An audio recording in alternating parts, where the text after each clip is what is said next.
Hello, MJ traders and investors. It's Rod with POW Group. Welcome back on the Pursuit of Wealth for an MJ Sector review. Today's a review for Monday, May 10th. Hope you had a great weekend and hope you had a great trading day today. In today's video, we're going to be discussing as the topic of the day, Trulieve agreeing to acquire Harvest Health in an all-stock deal valued at about $2.1 billion. We'll discuss Harvest's earnings that were released today as well. We had quite a few earnings to go over. Trulieve, Village Farms, we had Tilray.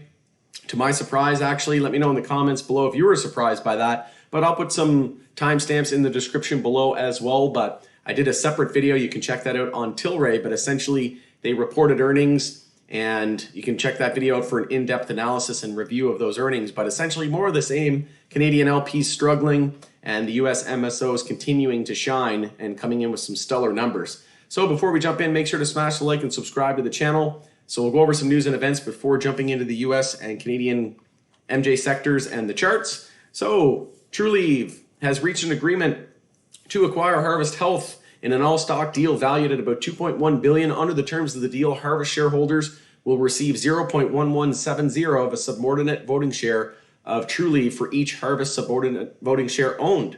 The exchange rate implies a price per Harvest share of $4.79, equal to a 34% premium over its closing price on Friday. So you can check out the rest of those details, but in order to save time, just going to continue to move on and taking a look at the Harvest Health and Recreation Q1 revenue. So it doubles to $89 million for the first quarter, revenue of $88.8 million, up 101% from the first quarter 2020 and 27% sequentially. So some impressive numbers there. First quarter net loss before non-controlling interest was $23 million compared to $7.4 million in the fourth quarter 2020. Adjusted EBITDA of $26.9 million in the first quarter, up 196 compared to $9.1 million in the fourth quarter 2020. And 2021 revenue target increased to at least $400 million. And stock was obviously up huge on that news today. Investors pleased with the financials and the merger with Trulieve. Huge news in my opinion. Also, we saw some news that head of top federal drug agency says it's time to consider decriminalization. So Nora Volkow, director of National Institute of Drug Abuse, penned an essay. So you can check out that article in its entirety for more details on that. So Trulieve, Q1 revenue increases 13% sequentially to $260 million. So that comes in at a beat on the revenue estimates, with 17 to 21% Q2 increase expected. So first quarter 2021 revenue of $260 million, up 170% year over year and 13% sequentially. Adjusted EBITDA of $63 million, up 213% year over year. So this is another company that I'm extremely bullish on long term, and I have a part of my long term portfolio. Again, you can check out those numbers, but beat on those revenue expectations. Village Farms had an absolute terrible day today. We were down about 27%. Let me know if you were caught off guard by this or if you were surprised by this, or if you were one of the unlucky shareholders that had to watch that complete bloodbath today. But feel bad for anybody holding that today. I did take a position though on Village Farms, looking for an oversold bounce to play out, and I'll bring up the chart here in just a moment. But essentially, they were down big on their bottom line. So their top line wasn't the issue. It was the bottom line and their EBITDA that came in less than ideal. So again, just in an effort of time, going to continue moving on. But that was the summary there, was that their top line was not terrible. Just looking at their revenue here. So total sales was $52 million. So again, not terrible. And if we look at to the previous quarter in 2020, it was $32 million. So not terrible, but it was the bottom line that raised investor concerns and analyst concerns. And the stock was down huge today. Again, Tilray reported a Q1 loss and misses revenue estimates and EPS estimates. Brono CEO gets $12 million plus in partial year pay. And that comes even as the stock continues to struggle and operation continued to lose money. So I can bet there will be a lot of controversy there. Also, the Green Organic Dutchman plans MJ greenhouse sale by this summertime. Moving on to the US MJ sector. So taking a look at the HARV chart, we had a gap up for selling today. From Friday's close, we were up about 22%, just under it. And we have a gap here now to be watching at 442, also a gap on the weekly, which doesn't happen very often. But we'll be looking for the low of the day to hold tomorrow. If we lose the low of the day today at 480 tomorrow, daily consolidation will be underway, and we close near the low of the day. So did the S&P 500. So if we see daily consolidation in the S&P 500 tomorrow, that's going to increase the odds that that's going to happen on the HARV chart as well and in the sector. So if that does happen, we'll be watching for this gap fill here at 442. We hit daily overbought today as well, and we had resistance at 520. We get as high as 530, and we also had weekly resistance at 571. So it was definitely time to start taking profits after that huge move. And like I said, daily overbought. We were getting close to resistance, and it was a gap up for selling. And we'll see, we also hit 5-minute oversold, which provided a nice quick flip there at 482. Hit about a 4% bounce there in about 20 minutes. But if you are looking for any long-term entries, watch hourly oversold, as that can provide a nice entry while looking for a daily high or low in a daily uptrend. But personally, I don't own any HARV at the moment, but congrats to the bulls. First and foremost, I do have MSOS in my portfolio, a fairly large position, so I'll have some indirect exposure to MSOs. And we'll see how the stock reacts tomorrow. But congrats to the bulls once again. So on the bull list, we had HARV, TAUG, Ian. And on the bear list, we had KHRN, NBEV. And just taking a look at HARV on the weekly, so we're back above the 10-week moving average. We had a bullish cross there on the stochastic. And the MACD curling here, looking to cross bullish as well, starting to look good on the weekly again. And we also held the 100 weekly moving average. And we could see a potential bull cross of this 50 and 100 weekly moving average.